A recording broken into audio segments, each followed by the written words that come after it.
cinéma de la Nouvelle Vague, c'est un cinéma que je connaissais pas très bien finalement. Je connaissais les grands standards de cette école, les 400 coups, le mépris, etc.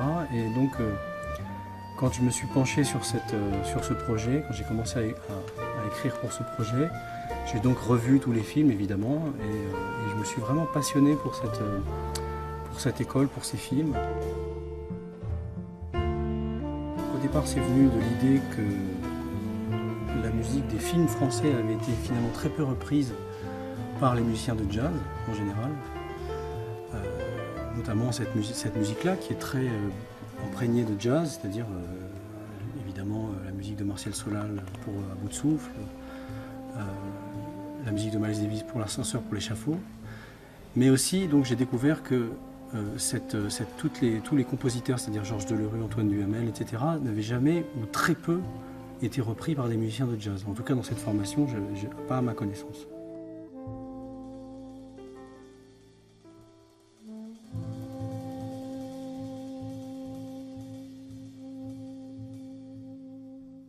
J'ai trouvé aussi beaucoup de similitudes entre cette école de cinéma, la vision et les concepts cinématographiques et les concepts qu'on utilise aujourd'hui dans notre musique.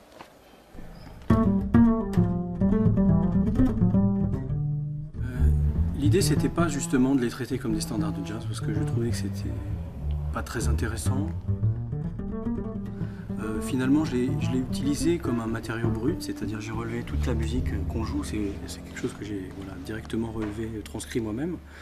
Et je l'ai utilisé vraiment comme un matériau brut, avec réorchestration, mais minimale, si vous voulez, dans le sens où j'ai pas réharmonisé, j'ai pas ajouté des voix qui n'existaient pas, j'ai plutôt réorchestré pour un quartet.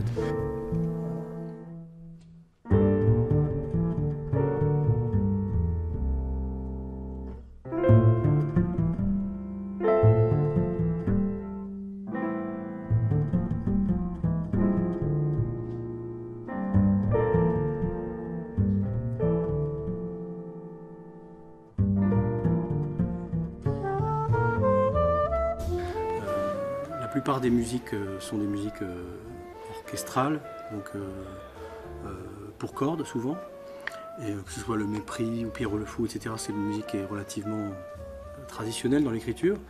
Il y a des compositeurs qui sont plus contemporains, etc., comme Pierre Janssen, mais c'était pas du tout le propos pour ce disque. Mais donc toute cette musique orchestrale était finalement assez facile à s'approprier dans un contexte de quartet de jazz avec un saxophone et un piano. Il fallait juste trouver des moments où on pouvait ouvrir et s'échapper de la structure. Donc c'est ce qu'on a fait dans chacun des morceaux. Il y a un moment où il y a une porte et on saute dans l'inconnu.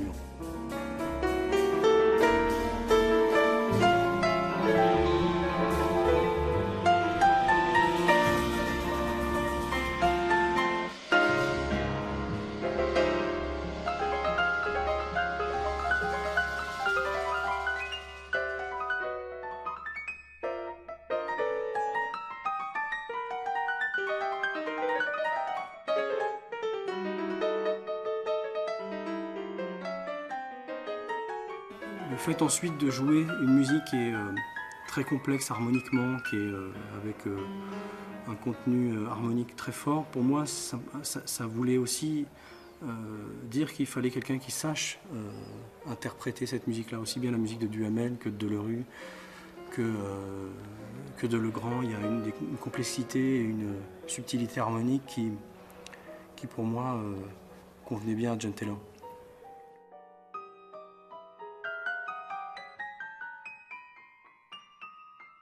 Mais c'est surtout un son pour moi, John. Et en fait, tous les musiciens qui font partie de ce projet sont des gens qui ont des sons et des univers uniques. Jamais je ne t'ai dit que je t'aimerais toujours, oh mon amour. Jamais tu ne m'as promis de m'adorer toute. Je pensais que ça aurait été incomplet de faire un disque sur cette période-là sans avoir au moins une ou deux chansons. Me connaissant, te connaissant. Jeanne Haddad qui s'est imposée directement comme la personne qui pouvait le plus facilement diriger ces deux chansons-là. et les amener vers quelque chose qui est très proche finalement de l'origine, c'est-à-dire on est proche de la chanson et non pas d'une réinterprétation jazz d'une chanson. Pourtant, tout doucement, sans qu'entre nous rien ne soit dit, petit à petit. Ce qui est assez compliqué finalement dans la nouvelle vague, c'est qu'il n'y a pas un style vraiment nouvelle vague. C'est plutôt un groupe, même il y a plusieurs groupes dans la nouvelle vague. Il y a le groupe Rive Gauche et puis il y a le groupe des Cahiers des Cinémas. Et en plus, à l'intérieur de ces propres groupes-là, il y a des choses très différentes. Entre Demy et Godard, on est quand même dans des... Et entre Demy et Truffaut, on est très éloignés.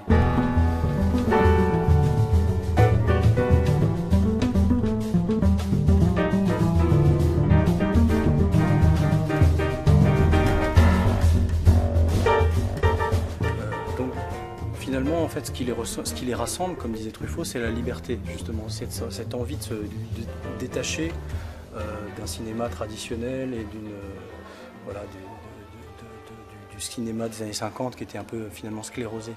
Donc ce qu'il a fallu finalement arriver à trouver dans chacune de ces réinterprétations, c'est une façon de leur insuffler une liberté et voilà, et de se les réapproprier. Finalement, moi j'ai essayé de le traiter comme si c'était mes propres compositions.